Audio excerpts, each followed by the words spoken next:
Hello everybody, in this video I'm going to share with you the build that I use, although I need to make a change because I played with it so much that I found it very useful, and this actually helped me beat bosses very easily throughout most of the time. So let me share it with you. So basically, of course when I start playing the game, of course I just get items, as I play, but right now I'm using two weapons. I'm holding both the Eleonora's Poleblade with this one called Blood Loss. It has really cool animation. It's really good. Hits a lot of times to cause Blood Loss to actually happen fast. So this is the L2. And it's crazy because it can even interrupt and evade certain attacks when you are attacking other enemies, which is great. It happens actually a lot. The other one, I actually use a Blasphemous blade, which is amazing, and the main reason I actually like it because it supports well my faith strength build. And although this weapon can enjoy also high arcane, this one I actually level up first, and then I use this one because, again, the combination of two weapons can be good, depends on the enemies you encounter. Sometimes I go with this one, sometimes I go with that one. This one, the great thing about the Blasphemous blade is that it has range, and it can do lots of damage from far and hit multiple enemies. This saves you a lot of time, dealing with many enemies up close, and you can actually eliminate enemies without actually getting hit because you're hitting them from far. This also synergizes great when you have, for example, a path, ashes, that you can actually spawn, and it actually tank the enemies and you can hit it from far rather than being close and get aggro yourself. Great for boss fights. In terms of Dragon Communion, I'm using this one because it boosts Dragon Communion incantations. I'm using White Mask because it increases consecutive attacks with the Eleonora's Poleblade. In terms of armor, you can choose whatever you like here. I choose ones that I can wear so I can be at least medium load. No, at max medium load, not getting into heavy, and get very good overall damage negation and resistance. I use Green Turtle Talisman, get stamina recovery speed, which is great for when using Eleonora's Poleblade. Ready on Sword, great to get attributes, but also increase damage taken, which is nice. This is actually kind of a replaceable. As you can see here, the difference, it has good amount of stats and equipment load. So basically I want to carry more because I want to carry two weapons, so I decided to use this one as well. Greatly raise attack power with successive attacks. This is great for Eleonora Poleblade. And I use greatly raised potency incantation, Flux Canvas Talisman.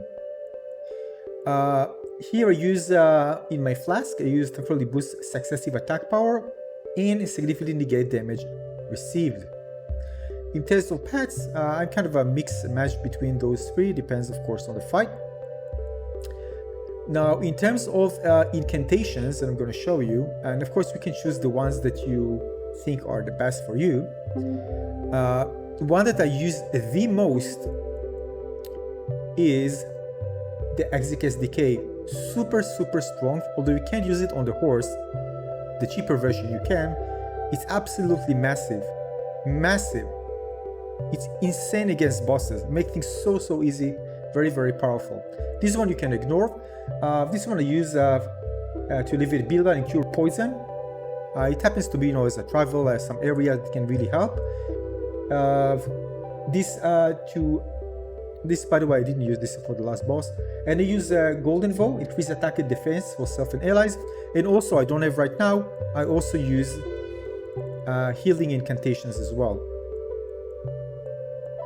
For example,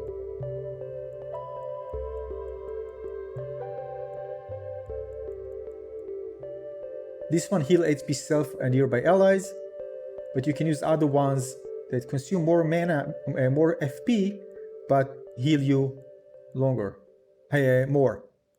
All right, and of course you can use other things, but the main thing for me was actually the Execus Decay. It's super powerful, and I optimized for it. Now for me, one of the most important thing was actually versatility. I really want to be able, when I engage with something, if something really doesn't work, I can actually change. And of course, this can be related to the damage type that I'm dealing and whether I want to be close or far away from an enemy. And I just like the fact that I can actually just change things rather than, alright, it doesn't work, I'm gonna try it again, I'm gonna come with the weapons that do work. I want to have it kind of things that can allow me to deal with many of the situations. I'm not saying that it's great for everything, but it's amazing for many engagements in Elden Ring, both bosses and regular engagements. And I tested out in New Game Plus, and of course beat all major bosses in the game with this. It just served me well. Even in New Game Plus, I just feel that many things are just so easy with it.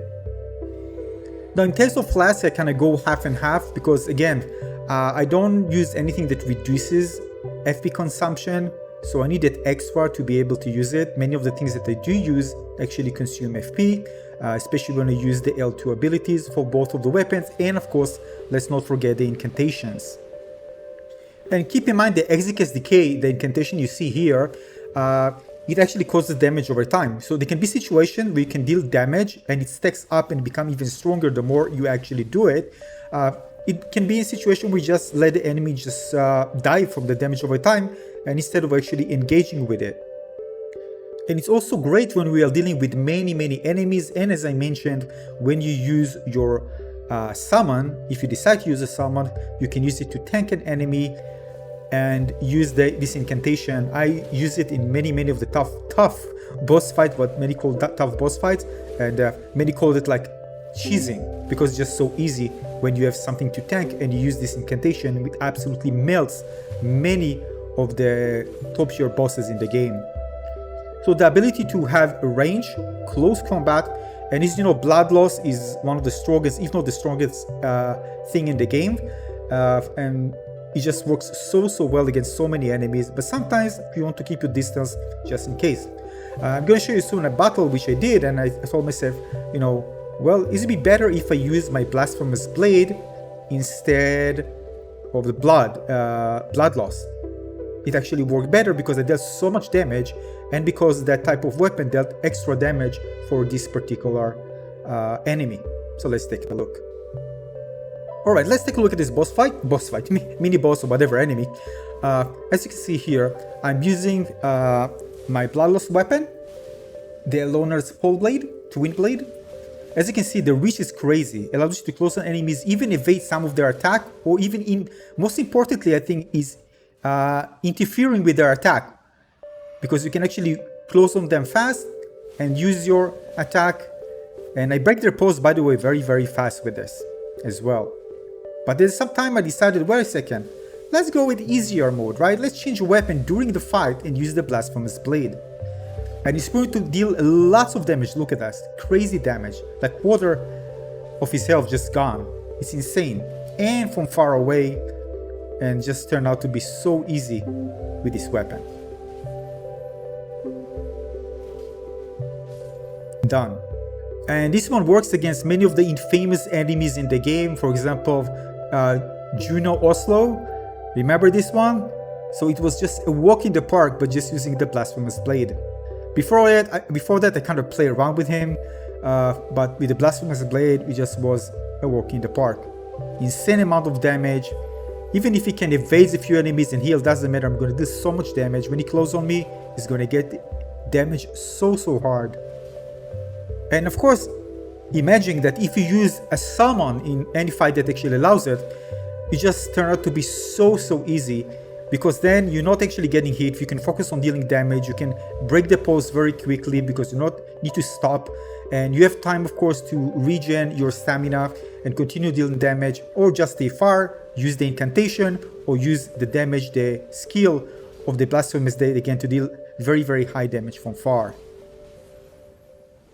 So it's not just versatile and very strong build, it's actually one that can easily carry you out throughout the game and help you a lot in New Game Plus. Now I'm going to show you an example against Malena. Just keep in mind that this is slightly different build, but still use the Blasphemous blade and Pats. And you can see that I'm using here the Mimic, that actually nerfed, and he's actually tanking Malena, and I'm dealing damage with the Blasphemous Blade safely from a distance, dealing lots of damage, and just piece of cake. Look at it.